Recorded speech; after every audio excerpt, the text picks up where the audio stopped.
Hello, I have an urgent message that I hope you will like and share. Do you sometimes feel misunderstood? Are you having trouble being heard in a relationship? If so, I believe we should consider our own communication styles and how we express our ideas. It seems we have gotten ourselves into a nightmare of mixed-up information that is becoming worse every day. With 4 levels of communication, there are many variables which can influence our understanding of a message. If we can evaluate each, we may find new truths or wisdom.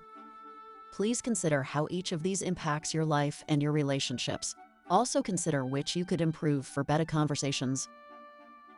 First, the listener's point of view, their background, hopes and fears, their imagination, or bias, or prejudice, and even hate.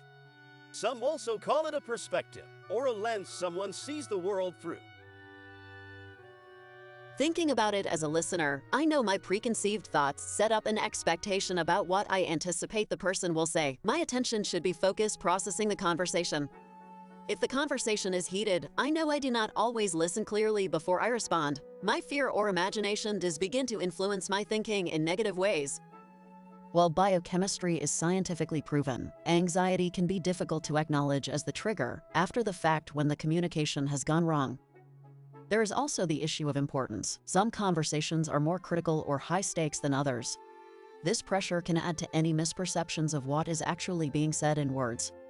Second is the speaker's body language. These are facial movements, hand gestures, and physical moves. This is culturally driven and interpreted by the listener. Third is the speaker's words, the actual language used.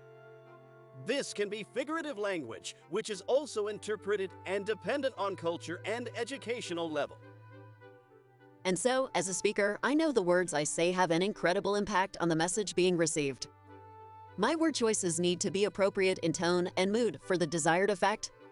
Finally, the speaker's actions and deeds, the results of what was said, the follow-through, or the ongoing reputation of the speaker.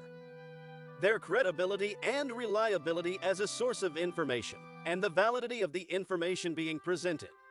A speaker's actions demonstrates a longer-range pattern of their point of view and intent. Do they honor their word when they give it? If we can agree on the 4 levels, my hope is that we can reconcile some differences and begin to heal from our mistakes of the past. Reputations are built on valid information being shared. Credible and reliable sources take years of fair reporting to develop trust. The ability to present both sides and use proven logic to reach conclusions is the foundation of critical thinking and the free press. The issue of honesty and truth between us as people is at stake. As humankind, we need to be able to trust people for their word and give respect.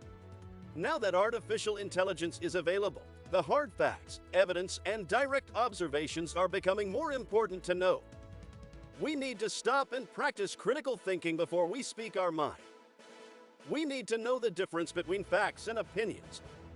The truth still matters and needs to be recognized when it is communicated. Can we have a conversation about this topic? What do you think about these 4 levels? Please let me know your feedback. I want to improve our dialogue about the best in life.